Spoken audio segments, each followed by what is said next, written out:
All right. Well, I hope you guys enjoyed the last talk. I don't have any announcements other than demo party is going to be at 6 o'clock in the Hardware Hacking Village. Amateur radio testing is also at 6 in the CTF room. Later tonight is a banquet dinner here, so if you're sticking around for dinner, it'll be in this room later tonight. If you were playing in the Soldering Olympics, the final results for round 1 are about to be posted as soon as I leave the room. So check that on the LayerOne website. I'll post it to Discord as well. But coming up next, we have Hunting Rogue Autonomous Agents by Larry Suto. Hello. All right, this talk's going to be about analyzing the behavior of autonomous agents, and especially when they exhibit anomalous behavior. It's based on some research I've been doing over the past 5 months. This is quite a moving target. So this is kind of like the state of affairs right now. But I think the concepts are cool, and I'm also releasing some software on GitHub that helps you build a harness so you can actually start analyzing your own agents or agents you find in the wild. To start off, the threat's already here. These are examples of agents that have exhibited anomalous behavior in the wild. I've actually did some analysis and categorized some of these behaviors as hidden, emergent, and induced. Typically, a hidden behavior is something that is outside of the chat LM interface. The agent emits some type of code or code execution that's not part of the LLM interaction. This was actually demonstrated in the OpenClaw ecosystem, if you're familiar with that, by Cisco. They put a skill there, and they were able to, people started using it, and basically it ran a silent curl that ships user data to the author's server. There was no message, no user awareness. The chat sees nothing. The HTTP request is playing on the wire. Cisco calls autonomous agents covert data leak channels that bypass DLP and proxies. So that's kind of an interesting statement. The other type of behavior is emergent behavior, and this behavior kind of spontaneously occurs based on the agent's training. Common training is reinforcement learning, and so the Alibaba search engine company had built quite a complex agent to manage their infrastructure, and during the reinforcement learning process, they encouraged it to be able to execute very complex code and demonstrate increased capacity. So because of the vagueness of that and the lack of other bounding guardrails, the agent decided that it would increase its processing compatibility. So it allocated GPU compute to crypto mining, spun up tons of new VMs, started running crypto miners, started going out purchasing more resources, and then just started going crazy, SSHing into stuff, running crypto miners, and just building its own infrastructure so that it could show that it increased its processing capacity. The other category is induced. And a good example of this is Microsoft Echo leak. In this, an email was crafted, injected into the 365 email system. And with Microsoft Copilot, you can build a RAG pipeline where you take emails and then it becomes part of a search database. This malicious email had prompts injected into it. The Copilot read these prompts in this email, and then prompts told it to exfiltrate contact from OneDrive, SharePoint, and Teams. And so basically, that's another. So all in all, these behaviors can occur in many different ways, and we're going to talk a little bit how to detect and monitor them. So one thing that's important to understand is the agent is a process. It's not an LLM. And system prompts agent instructions. They constrain LLM speech, not agent action. So you can have tool use and observability, which is what the LLM said. These are the function calls, the tool invocations, the JSON arguments, the visible turn responses in your chats.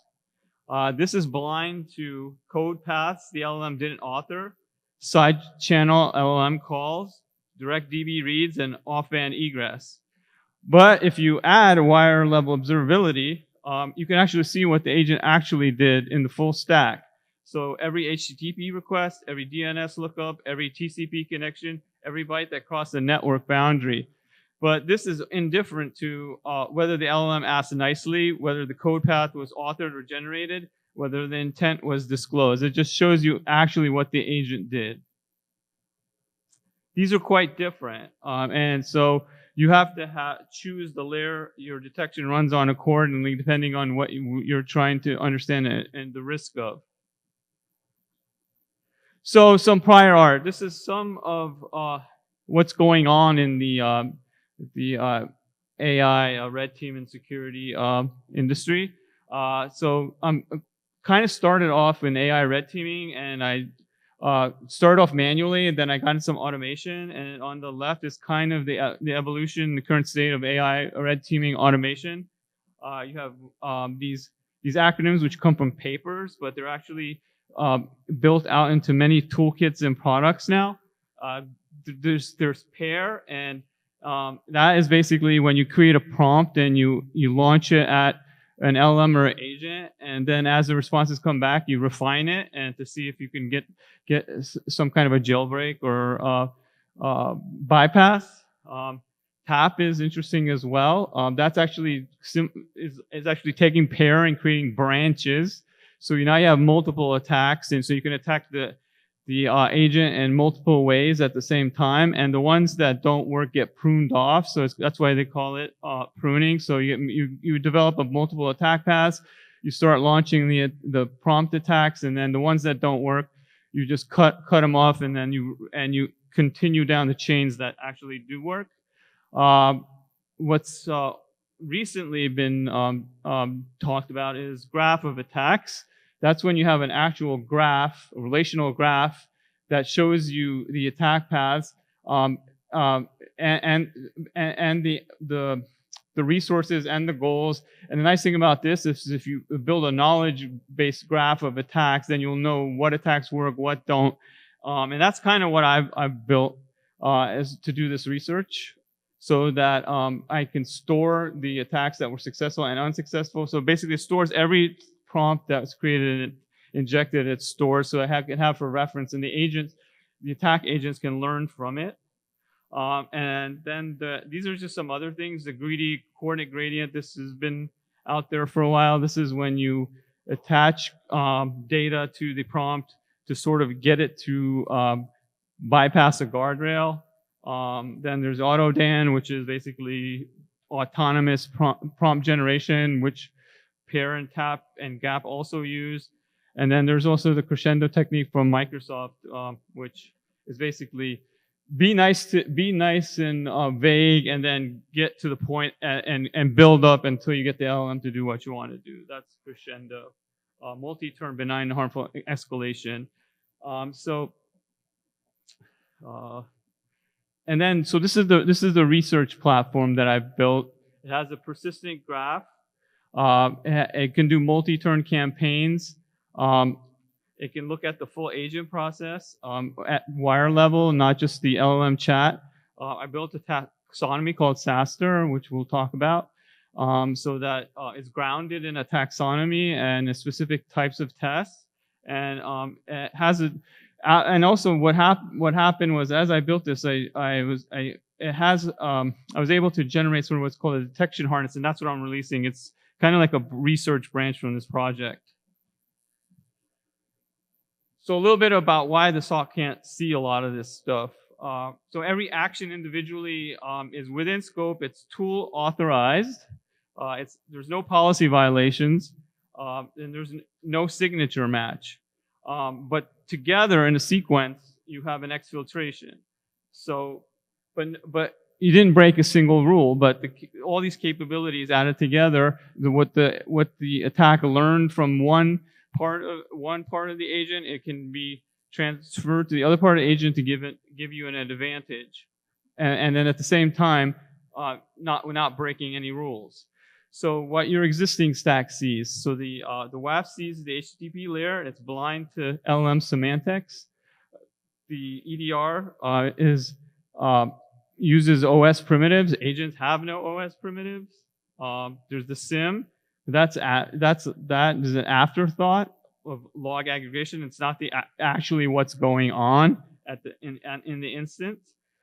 There's DLP, and you can't always detect these things with regex matching or the type of classification that DLP does. Prompt injects scanners just look at the prompts. They don't have the full visibility. And then per action gates, which is implemented in some toolkits, and also the new Microsoft Agent Governance Toolkit has some of these. It's basically putting wrappers that check agent code calls based on policies. It's actually a nice platform, but also it's completely it's like a static policy baseline, and it doesn't catch semantic type of attacks too well. But I haven't done a lot of research on it, but that's something to look into. So agent behavior is the new attack surface, and your stack is good at what it was designed for, but the agent attack surface is a lot different than what was in the past. And also, the threat isn't always an artifact. Most agent compromises have no malicious component to detonate. It's not a visible thing you can point at and inspect. So when you have a malicious artifact, like a bad skill, problematic MCP endpoint, a weaponized model, a poison prompt, there's something you could point at, you can analyze. But on the other side, when you have weak composition, vague system prompts, broad tool surfaces, gullible models, accumulating context screwing things up, there's no artifact there. But compromises and malicious behavior do occur. Every component is benign in isolation. The skill is fine. The tools are authorized. The system prompt is reasonable. The agent fails anyway under production pressure. Composition is fragile. Pressure is real. The compromise emerges out of the runtime. So the dominant threat surface is composition fragility under production pressure. There's no artifact to detonate. Only the runtime observation sees it. So this is the framework I developed. It's kind of a little bit of a more dynamic way of looking at agent behavior and actually being able to write tests for it. It's kind of it's synchronized and synergistic with the OAuth taxonomy, but basically it has 4 tiers. The overt deception tier, which is the common AI red teaming that's done currently, which is direct injection, role persona override, prompt extraction, encoding bypasses. Most of the existing tools are here. Then it has a tier 2, which is these are things where the agent obeys the prompt, but the outcome is harmful. And these are like specification drips, malicious compliance, intent erosion, and selective omission. And then these are the more advanced ones, like epistemic exploitation and infrastructure and recon. Epistemic exploitation is kind of like the changing the meaning of the prompt so that you can get the LLM to comply. And some things in there are intent alteration, semantic recasting, MCP tool trust, just-in-time operator refresh, compositional capability emergence. This is when the agent has multiple capabilities, and using those capabilities is able to do malicious or anomalous things. And then infrastructure and recon, resource exhaustion. When the agent makes calls to do reconnaissance, that's called recon gated injection, to find more about the environment that it was not asked to do, but it wants to go towards some goal. Detection layer injection is when the agent modifies one of its calls so that it gets past some detection mechanism. And then context stripping is basically where this context is completely removed from the request, and it has really no gating or control around it. And this happens sometimes. Okay, I think that's it.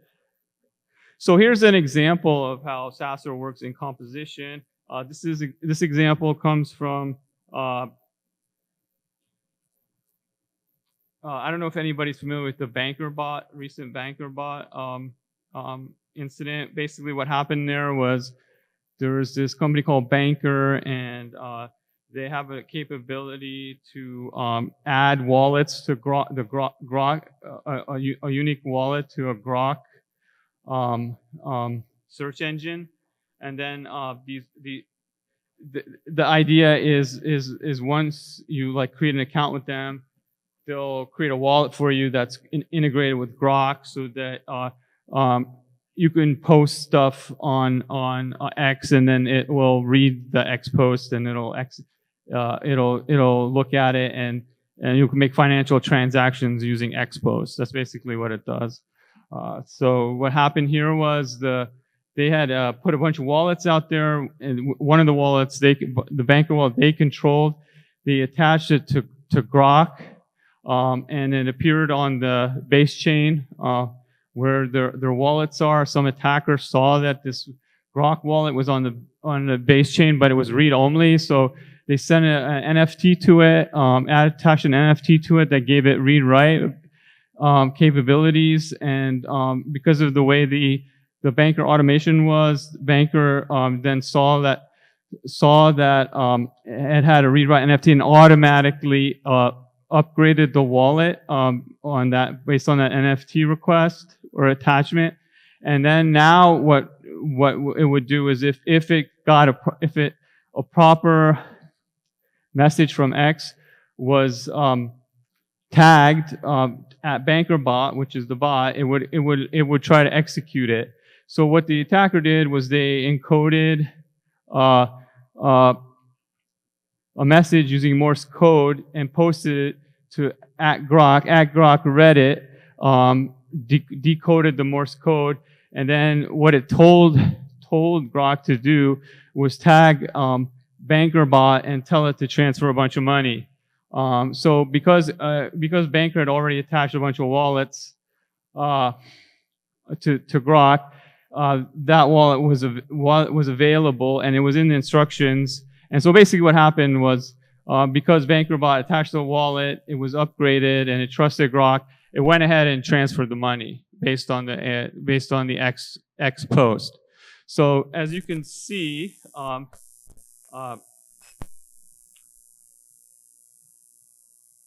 this is kind of how the Sasser chain works here.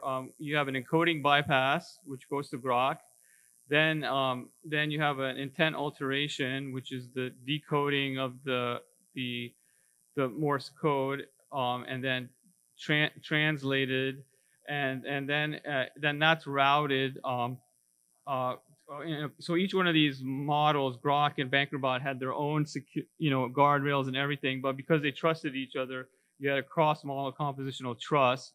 So each pattern individual scored low risk, but composed, it moved 150K in seconds. So there was no stolen keys, no blockchain bug. A Banker Club NFT sent to Grok's wallet flipped it from read-only to executable. No XAI consent. The untrusted input, helpful translator, and trusted action. And that's basically the pattern chain. So now I'm going to show a quick demo. This is basically a very simplified version of that pattern chain. And basically, it's a red team challenge from the Lakera Gandalf site, level 4. And basically, you're trying to guess a password, and there's two agents. One is an informational agent, and one is basically a verifier agent. And then here's the demo.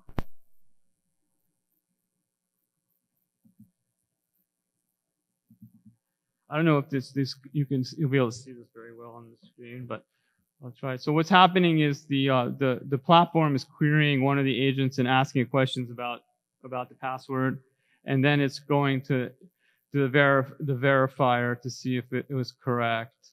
So basically, what this shows is that you have two agents with their own security policies that know the password, but if you just attacked each one of them by themselves, you wouldn't be able to get very far because the first one has an LLM guard that will never tell you the password no matter what, only tell you information about it. And the other one knows the password, but its entropy is pretty high, so you've got like a 1 in 37,000 chance of guessing it, and then you're throttled. So it's very unrealistic that you'll be able to brute force it. So yeah, that's what happened there. So basically, it asked some questions from the first one, got enough information from it, and then made a few guesses to the second one. So it defeated both guardrails using this compositional architecture. And these are some things you can't do with a single prompt. You have to have a system that can string together a bunch of prompts and learn from them. Okay. Is that?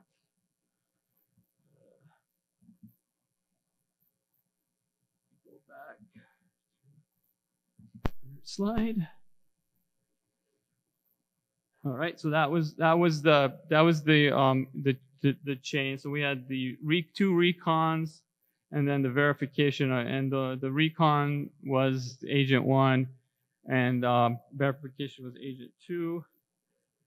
Okay, so then now, and as part of the package and as part of my research, I developed an agent called Carl, and basically it's a support agent that has a bunch of weird behaviors and vulnerabilities in it, and it's currently wired up to Llama 3.370 billion parameters, and basically it answers support questions about its environment. But it also will emit side channel LLM queries periodically to do some database stuff, and which can occur sometimes randomly and sometimes they can be induced with certain prompts. It's a way to test the harness, and then that's what we're going to look at a video of the harness monitoring Carl's behavior now. And this is basically, what I'm releasing is basically just a slimmed down version of this. It doesn't have the UI. So here's the video. This is the video of, this is the harness UI. So it's asking questions to Carl, and Carl is answering these questions. And what this is what's visible if you're the top left is what's visible if you're just monitoring the chat, and then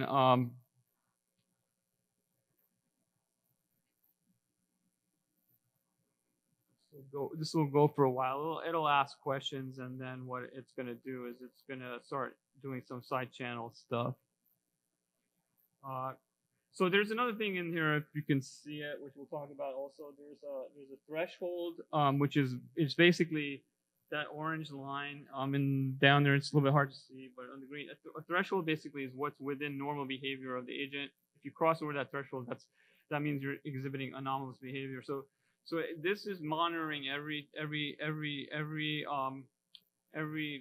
message that Carl has with the LLM and the end user, and then you'll notice here that the end user was asking questions to Carl and he was reporting it, and you'll see that those have a system prompt, but if you notice that the events that Carl asked the LLM that are not generated by the users, that's generated just by Carl itself, has no system prompt directing it. So these are some of the side channel things. So this agent is actually periodically asking questions to the LM that was not.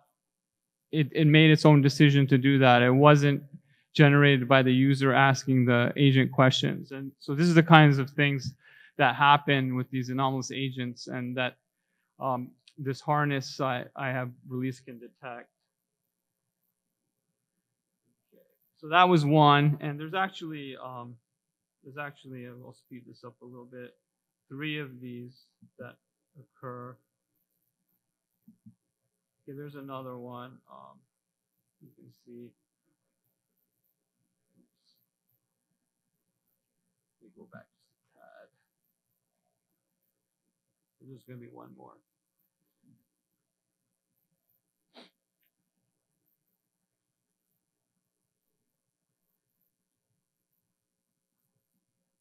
Yeah, so these basically were events that the agent emitted, sent to the LM that were not part of the visible chat. So if you were just monitoring the chat interface, you wouldn't see these. These happened on the wire though. Let's see if we can get past it.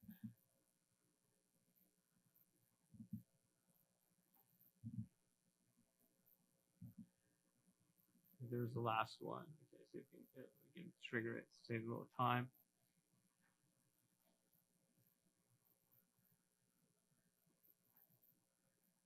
Oh, there it goes. Okay.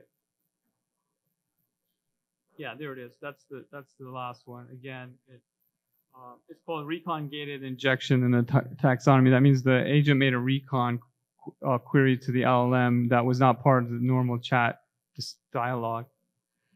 Anyway, that's that.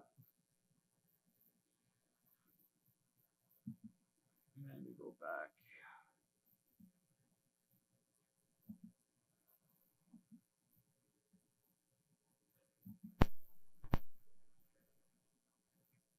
Okay, so we have that. All right, so basically, so that was the tool talking to Carl. It was sending prompts to it, and you saw the prompt conversation, and then the part of the tool that does the runtime monitoring was monitoring that chat as well as any other run. It's actually a man-in-the-middle proxy, which is in the repo, and it was also monitoring the wire to see what else the agent was doing. So the agent was also sending these reconnaissance queries that were not part of the normal chat. So that's kind of what you saw there. So you had the customer view, which was 20 turns of helpful in-scope responses, then the wire level view, which at turn 6, 12, and 18 had an extra outbound LM calls. Carl issued on its own, not in response to any user prompt. And then the SASTR is the actual taxonomy mapping what it saw and emitting an event, and all that is actually in the toolkit. It's pretty well documented. See how much I can discuss the time we have. All right. Slide. Okay. All right. So that's basically it. Carl asked without being asked. There we go. And then here's another side channel attack. The LM tool call there isn't the only way out. This is actually because Carl is a process. Its Python code can read databases, open sockets, issue HTTP requests, all without ever even asking the LLM. Tool use observability sees nothing because no tool was called. Wire level observability sees the bytes. So that's what we're going to see here. We're going to see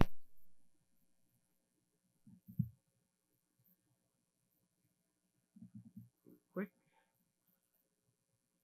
Yeah, so basically this is just what this is the chat being monitored and the wire being monitored, and what you'll see here is at and then that's the top right.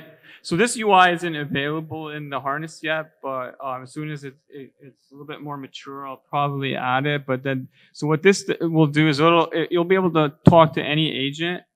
You're already getting it in the harness that's being released, and you're getting these messages in the CLI. But this will separate out the discussion with the agent, and then when it sees stuff that's outside of the chat it labels the normal chat interface, and then if it sees something odd, it'll tag it with one of these SASTR patterns on the right. Those will light up, and it'll tell you in this live traffic feed that something weird has occurred and what it analyzed it as, and it'll give you a SASTR mapping for it.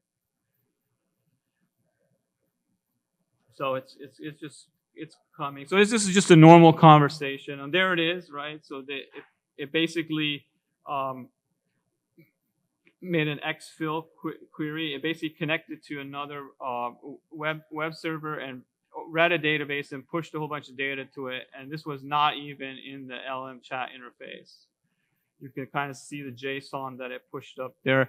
Also has all the whole, it has all the data records in the request and everything, and prints it out for you and everything. Okay, so that's basically it. That was just this was not even in the chat at all. So if you were monitoring the chats, you wouldn't even be able to see this exfil. Right.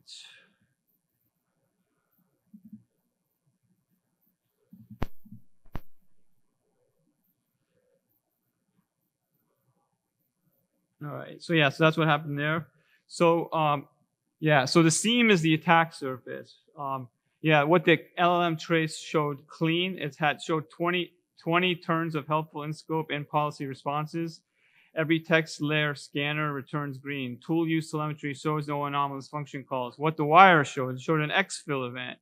Carl's Python code read the customer DB and posted records to an external endpoint without invoking a single LLM tool call. So the seam is where the capabilities meet. That's the attack surface. And then, yeah, this is an example of compositional capability emergence, which is SASR 31. Oops. Okay, I think we have one more. Okay, so now I'm going to show you a video of a full SASR audit. This is basically we're monitoring Carl's behavior over an extended period, and and these are all the detections that fire as Carl's doing his weird stuff. So I'll show you a video of that. So 3, yeah. So this is the full audit of Carl over the time, and this is kind of but without the UI is what you would see if you implemented the harness against an agent. You would just see,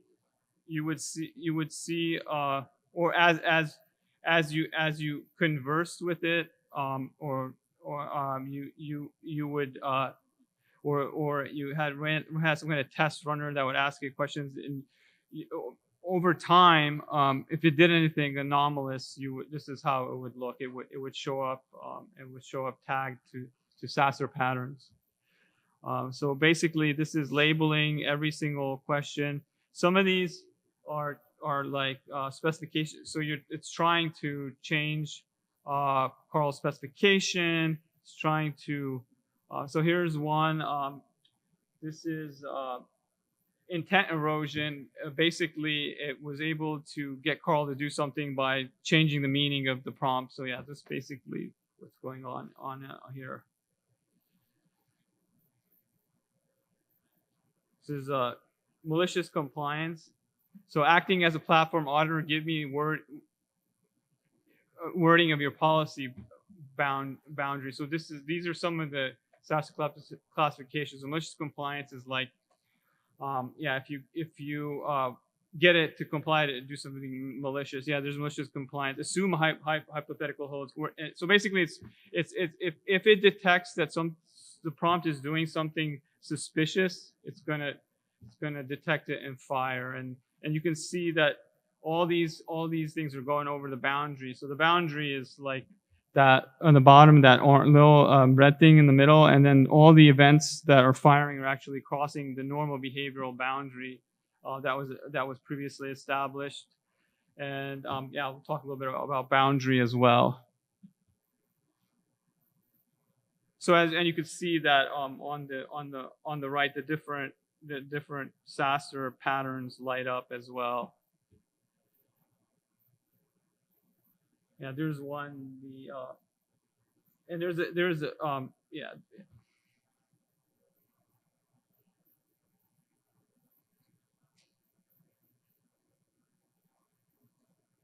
Yeah, so that's basically the audit of the full agent.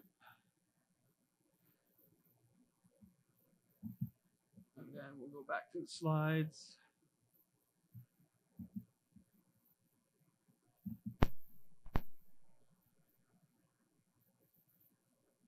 And then basically, just a summary. It's a little hard to see, you know.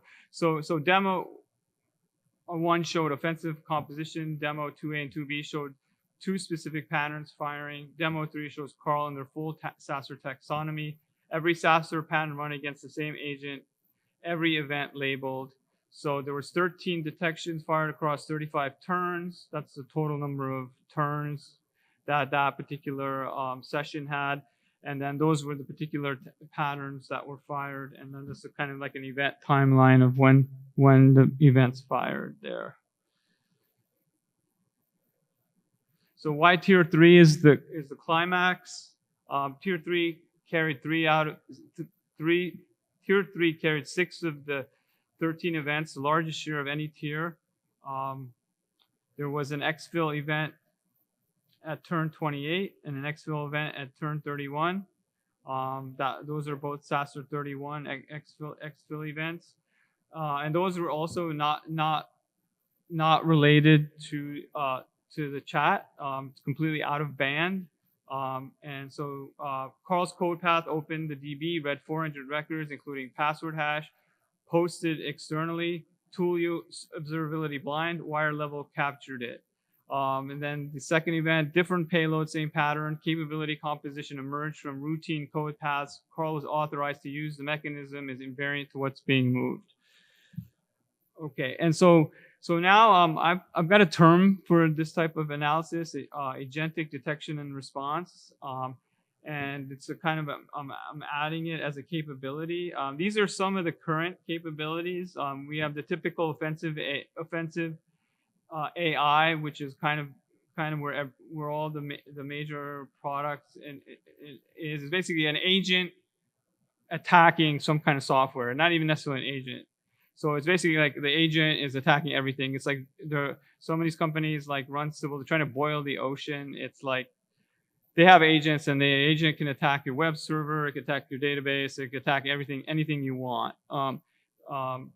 Then there's pre-execution policy, like the Microsoft Agent Governance Toolkit, and that where you can set up policies to control what your agents can do, but it's very static. Then there's CI/CD time static. So that's basically doing the CI/CD audit. You can audit the code to see if it has any malicious behavior, any malicious tool calls. That's like Agent Audit Kit, ZAP, MCP is pre-deployment scanning. Then threat modeling, OWASP agentic, and then the Maestro framework, which is really nice if nobody's tried that out. It lets you basically do a full threat model with mermaid diagrams and everything of your agent code. But that's a framework. It's not runtime analysis. And then we have agentic detection and response, which is what this is. It's the Sasser harness, the methodology this talk releases. It's integrated red and blue because it creates offensive pressure to elicit behaviors in the agent, as well as using blue team tactics to do agent observe agent behavior. So to detect agent anomalous behavior, you have to use red and blue team techniques. You have to apply offensive pressure because that's the only way the agent's going to do something suspicious, or you elicit some kind of weird behavior, or sometimes the weird behaviors just happen without any offensive pressure, and you have to detect those too. So you have to have a more comprehensive approach. And you also have to sort of understand what the boundaries of you have to have some kind of a boundary baseline of what the agent normal behavior looks like. So you need all these things come into play. So basically, ADR extends LLM as a judge. What LLM as a judge is, if people are not familiar with it, is like there's a judge LLM, and then they monitor, kind of like when you saw in the Gandalf one, where like you can ask questions, but like about the password, but if you say what is the password, then it automatically rejects it no matter what. So the LLM as a judge can monitor conversational text. Also, it can analyze LLM reasoning chains and tool calls So basically, is this reasoning allowed? Is this tool call allowed? Problem is none of that has does any type of contextual wire level behavior that takes the context into account. And that's what we're doing. We're trying to find out what the boundary of behavior is, and using the agent's wire behavior to understand if it's doing something that's anomalous. So so if you look at it that way for the Carl 2B, if you look at stage 1, for the conversation, it was fine. Because all the 20 questions were in the turns were okay. There was no reasoning really going on, but still there was this exfil that happened. So that's one of the gaps we're addressing. So focus on boundaries, not rules. No, how the harness knows what normal looks like for your agent, and this is we're getting into a little bit about what the harness does. And this is how the harness builds the boundary. So it uses what's declared in the configuration, and this current harness supports like sort of what hosts the agent can access as declared. Trained, so it also has a refusal corpus that when you first launch the harness, it'll send some refusal prompts to the agent to see, sort of measure its refusal training, so to speak. So to see what its refusal training looks like, it's the shape of that. And there's centroids created from that. I don't know if you know what a centroid is, but it's like it's like an L2 average of a vector, basically. So it creates a centroid of the refusals. Then it does an observation period. So basically, you just let the agent, you set up the proxy and you let the agent just operate over an extended period of time, and it collects all that information and stores it and builds sort of like a behavior model from it. And then it probes the agent periodically using offensive pressure to get it to do other behaviors. And then all that is taken into consideration, and then a boundary is created. And then as when the training period is over, that boundary is set, and then it runs in normal configuration mode, and then it's going to when it sees behaviors that go outside of that boundary, it's gonna let you know that the agent is drifting outside of its bounded behavior. This is a little bit of how the boundary calculations are done. We establish a baseline. As I said in the previous slide, some are declared, some are understanding what the agent's LM backend training is, and then what's observed on the wire. And then we apply offensive pressure, probe susceptibility. So basically, a little bit of how it's much better documented in the GitHub repo, but just a little bit about that. It actually, when it does the probe susceptibility analysis, it sends a normal prompt and then a malicious variant of that prompt. And it takes the two responses and vectorizes them. It creates also sort of like that susceptibility centroid out of it. And then that's used in the boundary analysis. And so the boundary analysis is an intersection of all four.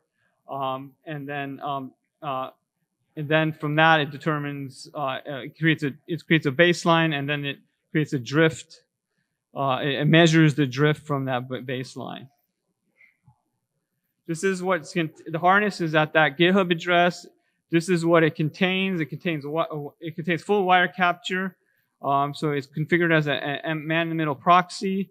It does a session baseline for you, and it has something kind of neat. So you can set the session base timeline, and then and it can be a long time. It can be days. It can be hours. And then also it also has things called turns, and how that turns is how many how many turns that it sees on the wire, like prompt and response. So you can configure it in multiple ways, but the smallest of the two is where it does the cutoff. So basically, you can tell it how long you want it to observe. It's going to observe all your prompts, and then from that, it's going to create a baseline. And then it ships with 13 detectors across 9 disaster patterns. The SASTR framework is also at that agents attack repo. SASTR harness is just the code. There's a SASTR framework as well. These are the detectors it ships with: semantic recasting, detection layer injection, the JITOR,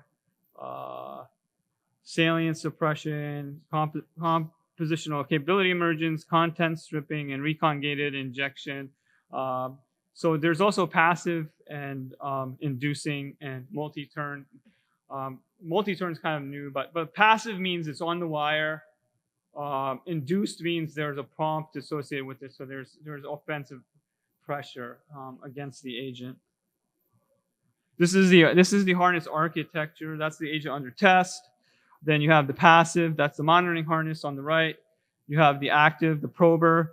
Those are different adapters. Right now, it's just does HTTP only. The also one thing does support. It supports HAR. I don't know if anybody knows what a HAR is, but if you have Chrome, you can replay your full entire communication with the agent, and then you can load the HAR into it, and it'll establish a baseline from the HAR, and then also analyze to see if you have any weird behavior in there as well. So it supports that, and that's wire capture, and then the injector that's sending probes, those pairs of good and bad probes.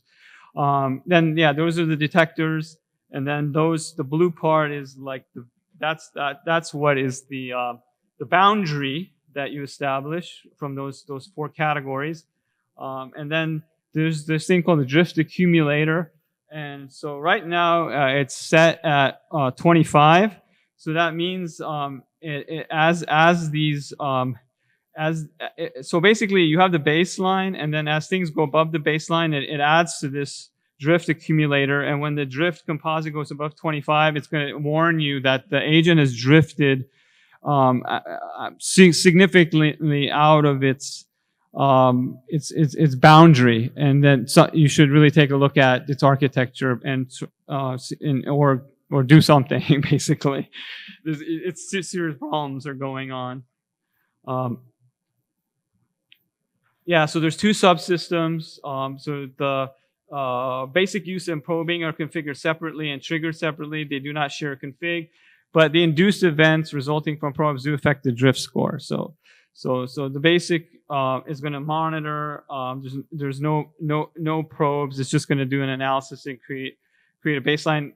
The one thing, certain detectors will fire even when it's in monitoring mode. If it's a code only detector, and that's all documented, it'll still fire if something weird is going, like if there's an exfil, it's going to fire regardless of whether it's in baseline mode or not. But the nice thing, it has a shadow feature, so you'll see that. So basically during baselining, it's going to have a shadow feature where you can see all the stuff that would have happened if it was baseline was done. So it'll kind of still show you what it's seeing, even though it's still in baselining. When the baseline is activated, the shadow is turned off, and then you're in full detection mode.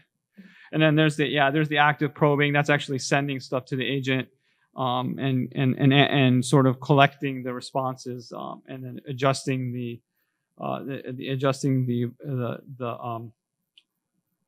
baseline and drift. That's what the skeleton runner looks like. Basically, that's how you configure it. Like I said, I just want to show a little bit of what it looks like. This is a very small snippet. That's basically the runner. The documentation is very, very good. It goes into all these details. But basically, you give it your agent name. I give an agent name, where your agent's located, the HTTP endpoint, the chat interface. And then authorized tools. This is a little bit inaccurate, and this is kind of like a first cut. So these are basically, authorized tools are basically the host names that the agent's allowed to go to. Not actually the names of the tools. This probably will get enhanced, but right now it's just an array of all the hosts that you want this agent to go to, so that if it goes outside of that, it's gonna detect it. Then the alert webhook. So where do you want the alert sent to? It has that support as well. Yeah, and then that's the established baseline, the probe, induce, and observe. Yeah, these are basically probe it, don't just watch it. That's the R and ADR, active induction adapters parse the wire, the prober drives the agent. So the adapter that parses the wire is passive, and then the prober injects. And then you have a baseline, and then you have the injection probe, which can alter the drift from the baseline as well. And then you get a score, and if the score goes over 25, you get an alert that the agent has drifted significantly. Yeah, passive watches what happened. Active makes something happen. Susceptibility is the R and ADR, and also the detectors that are there are detectors that, like I said, will fire regardless whether it's baselining or in drift analysis, just because those events are so serious. But all that's documented. So there's some customization functionality. You can turn on multi-turn induction, which means that it's similar to the research platform I have, where it not only will just send one prompt to the agent, but it'll escalate. So if it gets a response back, it'll look at it and it'll send another one, and then you could set a number of turns. This is kind of early, so it still needs some testing, but it is available. Bring your own detector. So if you look at what detectors are included, you can write one and you can add it, and it has a configurable proxy. So you can you can use signed certs, bind loopback, corporate proxy support, etc. Things like that. These are some of the people and companies I want to give some credit to that I learned a lot from. Applying Liberator has the Liberate 4S operational jailbreaks, the Arcanum's prompt injection taxonomy, which is quite good. Parcel tongue, which is very nice. That's an adversary encoding and obfuscation toolkit. It lets you take prompts and sort of encode and obfuscate them, turn them into Morse code, whatever you want, and so you can send them, inject them into agents and LMs to see if you can get past some type of guardrails and stuff like that. Hidden Layer has some really nice research, policy, puppetry, and echogram. Again, these are mostly jailbreaks and guardrail bypasses, and then of course the OAuth, Agentic Top 10, etc. Just one other thing. Some people say, well, you tested a lot of this on the Carl agent. Carl is contrived. Real agents don't issue secret side channel LM calls. Real agents don't quietly read databases. But actually, the reality is production agents issue dozens of side channel LM calls per visible turn. They have telemetry classifiers, RAG retrieval re-rankers, output post processors, context compressors, embedding generators, safety classifier prepass, tool selection routers, reasoning chain validators. Carl just simplifies the malicious case. The architectural surface is the same way as every real agent is in production. So these things that happen are not part of like the normal chat traffic. So these agents are doing stuff, right now we just have a small visibility on of what all the agents' capabilities and all the actions it's taking. And these are some of the things we didn't cover. We didn't cover boundary geometry. This is something that I'm working on in the research tool. And that's why agent boundaries are computable, not just trained. This is some of the math about what a boundary geometry is and how you compute that. Cross-campaign learning, how it graphs, and this is part of the gap. This is some of the stuff I'm probably going to be adding. Cross-campaign learning, so how a graph substrate makes the next campaign smarter. Basically, it's creating a knowledge graph so that your the platform can actually learn from previous campaigns against agents and take that knowledge to test new ones. The two-tier roadmap. There's frontier agent LMs backing agents, but then there's also local tier custom obliterating models that can do a lot more. Multi-agent cascades. This is something I'm going to be releasing soon as well, probably in June. Is multi. So one thing that's this thing only handles one agent under test, but this there's an issue where agents can be in a swarm or they can have delegated trust between each other. So you could what's called trust laundering across boundaries. So that is something I'm working on right now. So that's they're called multi-agent cascades when one agent trusts another agent.